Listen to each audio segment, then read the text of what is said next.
நமஸ்காரம். உங்க கல்பனா ஸ்ரீகாந்த். மிதுன ராசிக்கு அக்டோபர் மாதம் எப்படி இருக்கும்? மிதுனம் அப்படின்னாலே உங்ககிட்ட இருக்கக்கூடிய ஒரு பெரிய ஸ்கில் என்ன தெரியுமா? கம்யூனிகேஷன். அந்த கம்யூனிகேஷன்றது உங்களுக்கு கிடைச்ச மிகப்பெரிய வரப்பிரசாதம்.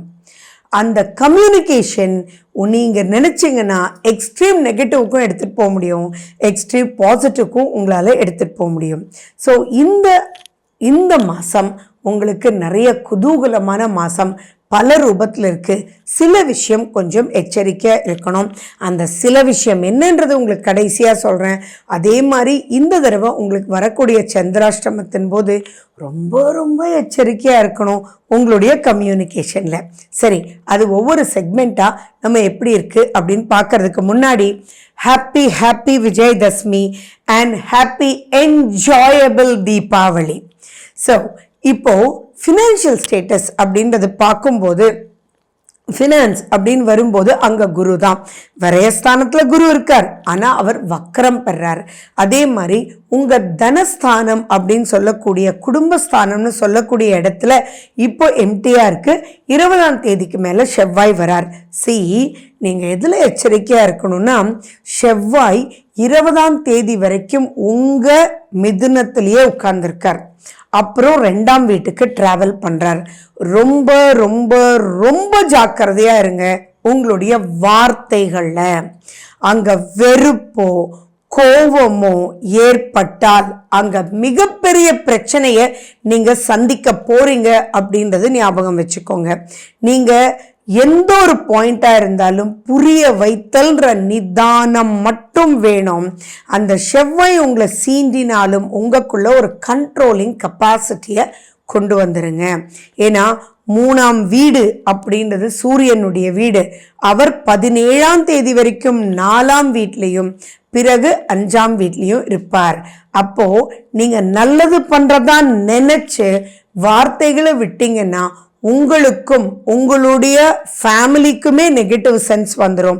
உங்களுக்கும் ஃபேமிலியில் மனைவி, கணவர், குழந்தை அப்படின்ற சப்ஜெக்டும் உங்கள் குழந்தைகளே உங்களை மதிக்காமல் நீங்களே பண்ணிக்குவீங்க. என்னதான் இருந்தாலும் இப்படி பேசியிருக்க கூடாதுப்பா, டூ பேடுப்பா நீங்கள் சொன்னது, அம்மா உங்கள் வார்த்தையை விட்டீங்க பாருங்க, அது மனசு தாங்கலைம்மா, மன்னிக்கவே முடியாது அப்படின்னு உங்கள் குழந்தைங்க சொன்னால் எப்படி பெற்றோர்களால் தாங்க முடியும்? அப்படிப்பட்ட வார்த்தைகள் நீங்களே நினைச்சாலும் எப்பயுமே நாக்குக்கு நரம்பில்லை. ஒரு வார்த்தையை நம்ம சொல்லிட்டோம் அப்படின்னா திரும்பி வாரி அள்ள முடியாது. மன்னிப்புகள் கேட்டாலும் சொன்ன வார்த்தை சொன்னது தான். இப்போ நான் சொல்கிற விஷயத்த மட்டும் தயவு செஞ்சு ஞாபகம் வச்சுக்கிட்டு அந்த ஒரு விஷயத்தை மட்டும், ஒரு வார்த்தையை பேசுறதுக்கு முன்னாடி உங்களுடைய பிரெயினுக்கு எடுத்துட்டு போய் நீங்கள் மனசில் அதை நீங்கள் கேட்பீங்களான்றது ஒரு செகண்ட் யோசிச்சுட்டு பிறகு சொன்னீங்கன்னா அவ்வளவு அழகாக இந்த மாதத்தை நகட்டிட்டு போயிடலாம். புரியுதுங்களா? ஸோ அந்த வார்த்தை, கோபம், வெறுப்பு, எதிரிகளை சம்பாதிச்சிடக்கூடாது அப்படின்ற ஒரு சப்ஜெக்ட் மட்டும் தெள்ளன் தெளிவாக மைண்டில் வச்சுக்கோங்க. இது ஒன்று தவிர மற்றது எல்லாமே ரொம்ப ரொம்ப நல்லா இருக்கு. 4ஆம் வீட்டில் சூரியன், புதன், கேது. புதன் 10ஆம் தேதி வரைக்கும் அங்கே இருக்கார். ஆனால் 10ஆம் தேதிக்கு அப்புறம் புதன் வந்து 5ஆம் வீட்டுக்கு போயிட்டார். அதுவும் அவ்வளவு திருப்திகரமான ஒரு நிலையில் இல்லை. Budhan is a person of கம்யூனிகேட்டருங்க. ஸோ நீங்கள் ஜாலியாக ஒரு விஷயம் சொன்னால் கூட யாருடைய மனசும் புண்படுத்தலாம். சிம்பிளாக ஒரு எக்ஸாம்பிள் சொல்கிறேன். இப்போ நீங்கள் வந்து எங்கே ஒரு கல்யாண வீட்டுக்கு போகிறீங்க. அப்போது ஒருத்தர் சாப்பிட்டுட்டு எழுந்துச்சு, என்னப்பா 2ஆவது பந்தியில் உட்காந்து சாப்பிட்டியா அப்படின்னு ஜாலியாக கேட்க போய் அது அவருக்கு நெஞ்சில் குத்துற மாதிரி ஒரு கான்செப்டை போயிடும். ஸோ அதனால சொன்னேன், think twice and then pronouns அப்படின்றதும். அதிகப்படியாக உங்களுக்கு ஒரு நல்ல விஷயம் சொல்லட்டுமா? எது எடுத்தாலும் அழகான ஒரு சிரிப்பு, ஒரு ஸ்மைலி அப்படின்னு பார்த்தா எப்படி இருக்கும், அதை மட்டும் நீங்கள் மனசில் நினச்சிக்கிட்டிங்கனாலே போதும். வேறு எந்த ஒரு விஷயத்துக்கும் நீங்கள் நெகட்டிவாக போயிட வேண்டான்றது ஞாபகம் வச்சுக்கோங்க. நான் ஏன் இவ்வளோ ஸ்ட்ரெஸ் பண்ணி சொல்கிறேன் அப்படின்னா, இது வந்து இப்போ ஒரு தொழில் ஃபினான்ஸ் ரீதியாக நல்லா இருக்குது. ஆனால் நீங்கள் யூஸ் பண்ணவா, என்ன சார் இது கூட நீங்கள் பண்ணல, ஆமாம் சார் அப்படி தான் சார் டிலே ஆகும், 2 நாள் கொடுத்தா என்ன சார் ஆகிடும் அப்படின்னு மட்டும் இப்போ நீங்கள் கேட்டீங்க அப்படின்னா அது நீங்கள் ஜாப்லேருந்து உங்களுடைய ப்ராஜெக்ட் சப்மிஷனாக இருந்தாலும் சரி, அதெல்லாம் பெரிய நெகட்டிவிட்டிக்கு கூட்டிகிட்டு போயிடும். ஏன்னா அந்த செவ்வாய் 2ஆம் வீட்டுக்கு மாறும்போது உங்களுக்கு 20ஆம் தேதி, அதே 17ஆம் தேதி சூரியனும் அங்கே வந்துடுறார். நான் ஏன் இந்த ரீசன் சொல்கிறேன் அப்படின்னா, சூரியன் செவ்வாயெல்லாம் ரொம்ப ரொம்ப அதிகாரத்தினுடைய பிளானட்ஸ். அவங்கள சீண்டிட்டோம் அப்படின்னா ரொம்ப ரொம்ப டென்ஷன் ஆயிடுவீங்க அப்படின்றது ஞாபகம் வச்சுக்கோங்க. இந்த மாதிரி காலகட்டத்தில் தான் அந்த காலத்தில் வாய்க்கால் தகராறுன்னு சொல்லுவாங்க. இந்த காலத்தில் எது எடுத்தாலுமே பெரிய தகராறாக போகுது. ஸோ உங்களுக்கும் உங்கள் குடும்பத்துக்கும் உங்களுக்கும் உங்களுடைய குழந்தைகளுக்கும் அதே மாதிரி லாபஸ்தானத்தை தானே பார்க்குது, 11ஆம் வீட்டை பார்க்குது இல்லையா? அதனால உங்களுடைய மூத்த சகோதர சகோதரிகள்கிட்ட கூட இது மிகப்பெரிய பிரச்சனையாக போகிறதுக்கு உண்டான வாய்ப்புகள் இருக்கு. ஏன்னா நான் சொல்லி தெரிய வேண்டியதில்லை, குடும்பம் பாண்டேஜ் தாங்க லைஃப். அந்த பாண்டேஜில் பிளவுன்னு வந்ததுன்னா சந்தோஷமாக நிம்மதியாக சாப்பிட முடியாது. அப்போ ஆரோக்கியன்றது என்ன ஆகும்? மிகப்பெரிய பிரச்சனை ஆகிடும். ஹெரிடிட்ரி சம்மந்தமாக சுகர், ப்ரெஷர், தைராய்டு இதெல்லாம் இருக்கும்போது, ஸ்ட்ரெஸ் லெவல் அதிகமாகும் போது அதெல்லாம் பெரிய லெவலில் போய் வெடிக்குது இல்லைங்களா? அப்படிப்பட்ட விஷயத்துக்குள்ள ரொம்ப பிரச்சனைக்குள்ளே மாட்டிடுவீங்க. அண்ட் மேலும் பார்த்தீங்கன்னா உங்களுடைய 7ஆம் வீடு குரு, அந்த குரு விரைய ஸ்தானத்தில் இருக்கார். அப்போ என்னாகும்னா சின்ன ஒரு வார்த்தைக்காக பெரிய செலவுக்குள்ள மாட்ட வேண்டிய ஒரு அமைப்புக்குள்ள மாட்டிடுவீங்க. ஸோ இந்த ஒரு விஷயம் மட்டும் நீங்கள் உங்களுடைய கண்ட்ரோல்குள்ளே வச்சுக்கிட்டீங்க அப்படின்னா மற்றது எல்லாமே சூப்பராக இருக்குங்க, பயப்பட வேண்டியதில்லை. எப்படி சூப்பர் அப்படின்னு சொல்கிறேன்னு தெரியுமா? சரி, 5ஆம் வீட்டுக்கு சுக்கிரன் இருப்பார் 12ஆம் தேதி வரைக்கும். அதுக்கப்புறம் யார் வரார்? 17ஆம் தேதி சூரியன் வரார். அந்த சூரியன் 20ஆம் தேதி மாறுற செவ்வாயினால் பார்க்கப்படுறார். செவ்வாயும் நீச்சம், சூரியனும் நீச்சம். அப்ப நீச்சம் இன்டு நீச்சம் இஸ் கால் ராஜ யோகங்க. இதுக்கு பல பழமொழிகளே இருக்கு. நீச்சனை நீச்சன் பார்த்தால் ஈசன் ஆவான் அப்படின்றது சிலர் சொல்லுவாங்க. அதே மாதிரி நீச்ச பங்க ராஜ யோகம்னு சொல்லுவாங்க. சிம்பிளா சொல்லாமே நம்மளுடைய மேக்ஸ்ல மைனஸ் இன்டு மைனஸ் பிளஸ் இல்லையா?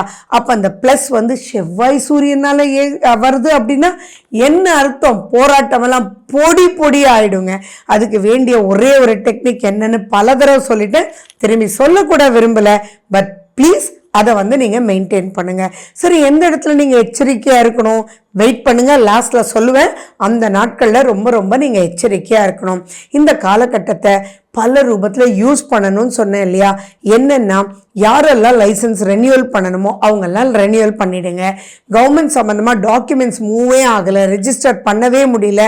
ஃபார் எக்ஸாம்பிள், நீங்கள் வந்து ஒரு டாக்குமெண்ட் தொலைஞ்சு போயிருக்கலாம், அதுக்கு பட்டா போடவே முடியல. இந்த மாதிரி கவர்மெண்ட் சம்மந்தமாக என்னென்ன மூவ் ஆகாமல் இருக்கோ அதெல்லாம் இப்போ நீங்கள் எப்போ உடனே கிடையாது, 20ஆம் தேதிக்கு பிறகு.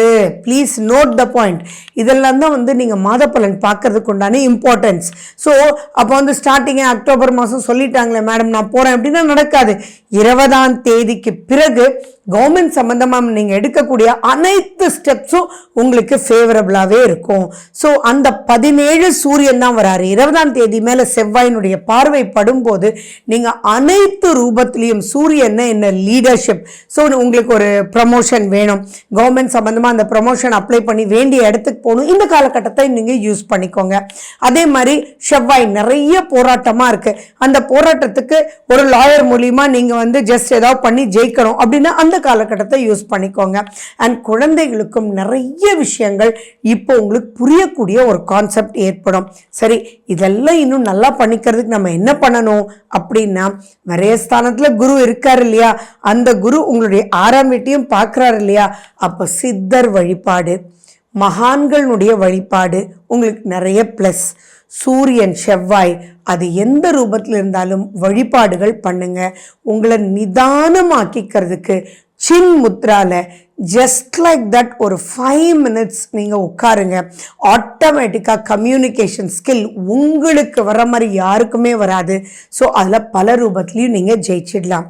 சரி, அந்த சந்திராஷ்டம நாட்கள் எப்போன்னு சொல்ல போகிறேன், நோட் பண்ணிக்கோங்க, மிஸ் பண்ணிடாதீங்க. 11ஆம் தேதி காலையில் 11:41 AM - 13ஆம் தேதி 3:44 சாயங்காலம் வரைக்கும் இருக்கு. இந்த காலகட்டத்தில் எச்சரிக்கை எச்சரிக்கை எச்சரிக்கை. மன சஞ்சலம் பெரும் விதத்தில் வந்துடும். ஸோ வார்த்தைகளை மட்டும் அடக்கி வாசிங்க, விஷ்ணு சஹஸ்ரநாமம் கேளுங்க. Okay, good luck. நன்றி, வணக்கம்.